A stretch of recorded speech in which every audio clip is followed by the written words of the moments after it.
রাতের রাস্তায় যদি কোনো অচেনা নারী আপনাকে থামিয়ে জিজ্ঞাসা করে, আমি কি সুন্দর, তাহলে উত্তর দেওয়ার আগে দুইবার ভাববেন। কারণ জাপানের সবচেয়ে ভয়ঙ্কর শহুরে কিংবদন্তিগুলোর একটিতে এই প্রশ্নের কোনো নিরাপদ উত্তর নেই। আজকের গল্পটি জাপানের এক বিখ্যাত লোককথা ও শহুরে কিংবদন্তি, কুচিসাকে ওন্না, বাংলায় যার অর্থ কাটা মুখের নারী।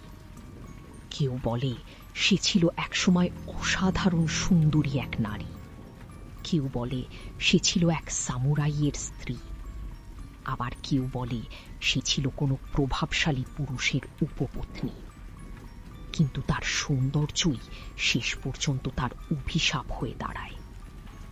এই গল্পটি শুধু একটা ভূতের গল্প নয়, এটা এমন এক কিংবদন্তি যেখানে সৌন্দর্য, ঈর্ষা, অপমান আর প্রতিশোধ সব একসাথে মিশে গেছে। স্বাগতম অন্ধকারের গল্পে।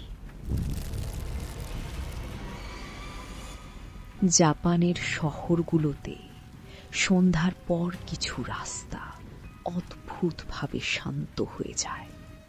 স্ট্রিট লাইট জ্বলে থাকে, দোকানের শাটার নেমে যায়, আর মানুষ দ্রুত বাড়ির দিকে হাঁটতে থাকে। এই ধরনের এক রাতে একজন স্কুল ছাত্র বাড়ি ফিরছিল। রাস্তা প্রায় ফাঁকা, হালকা ঠান্ডা বাতাস বইছিল, আর দূরে কোথাও ট্রেনের শব্দ শোনা যাচ্ছিল। ছেলেটা মাথা নিচু করে হাঁটছিল। ঠিক তখনই সে সামনে একজন নারীকে দাঁড়িয়ে থাকতে দেখে। নারীটি লম্বা, চুল কালো, গায়ে কোট, আর মুখে একটি সাদা মাস্ক। জাপানে মাস্ক পরা অস্বাভাবিক কিছু নয়, তাই প্রথমে ছেলেটা ভয় পায়নি। কিন্তু নারীটি ধীরে ধীরে তার সামনে এসে দাঁড়ালো।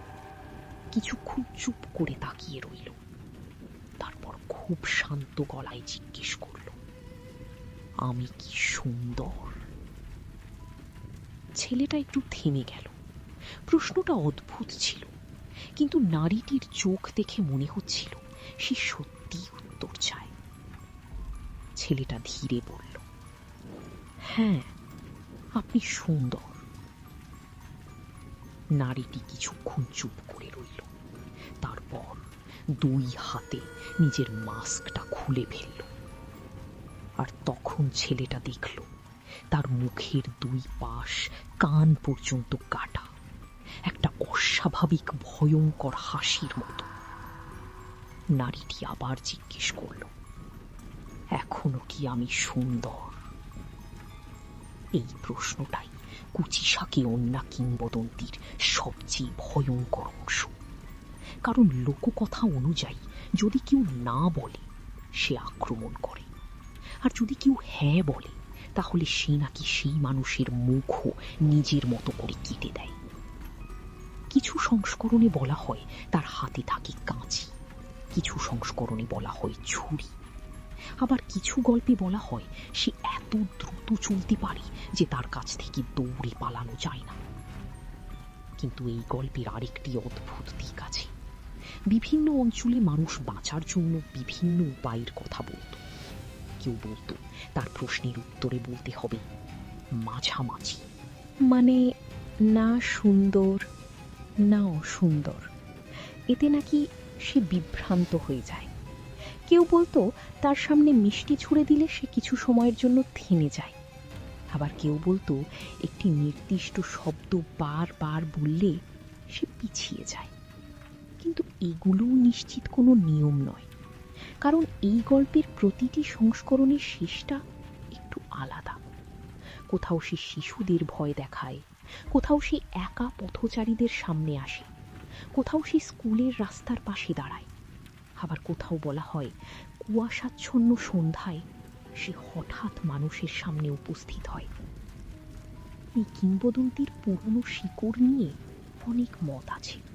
কিছু মানুষ বলে এর উৎস জাপানের এডো পিরিয়ড পর্যন্ত যেতে পারে, আবার অনেক গবেষক মনে করেন আধুনিক কুচিসাকি ওন্না গল্পটি মূলত 1978 থেকে 1979 সালের মধ্যে জাপানে খুব দ্রুত ছড়িয়ে পড়ে। বিশেষ করে গিফু প্রিফেকচার থেকে এই গুজব ছড়ানোর কথা বলা হয়। সেই সময় গল্পটি এতটাই জনপ্রিয় এবং ভয়ের হয়ে ওঠে যে বাচ্চারা স্কুল থেকে বাড়ি ফেরার সময় অনেক জায়গায় বড়রা তাদের সঙ্গে হাঁটত।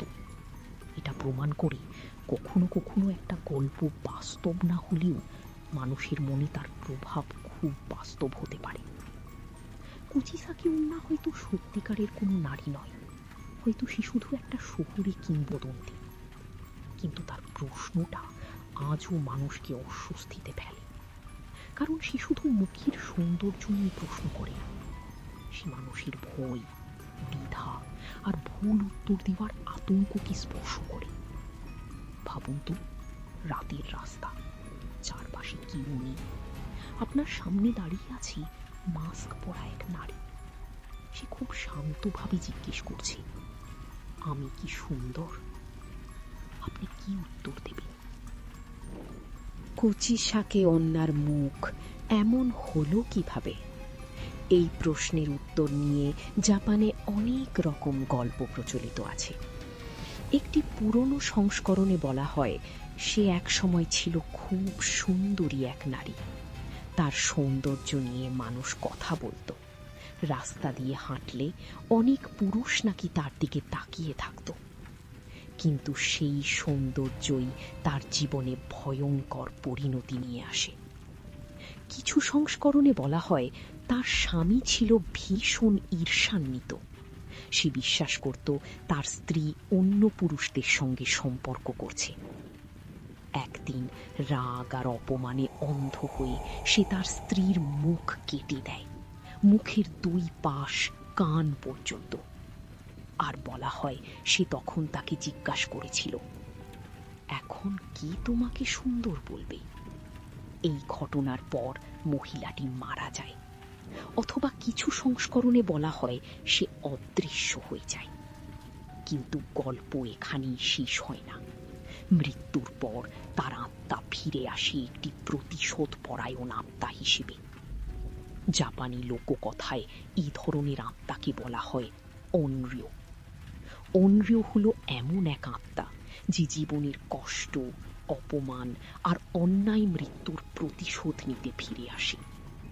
তাই কুচিসাকি ওন্না যখন কাউকে জিজ্ঞাসা করে আমি কি সুন্দর, সেটা শুধু সৌন্দর্যের প্রশ্ন নয়, সেটা যেন তার অতীতের ক্ষত, তার অপমান আর তার প্রতিশোধের শুরু। তবে এটিই একমাত্র সংস্করণ নয়। কিছু গল্পে বলা হয় তার মুখ নষ্ট হয়েছিল একটি ব্যর্থ অস্ত্রোপচারের কারণে।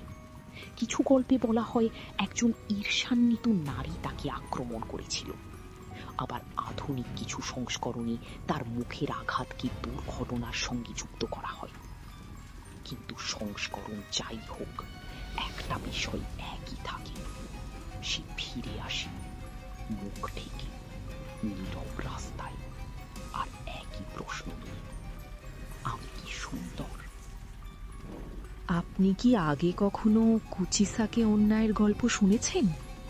আপনি হলে কি উত্তর দিতেন? হ্যাঁ, না, নাকি বলতেন মাঝামাঝি?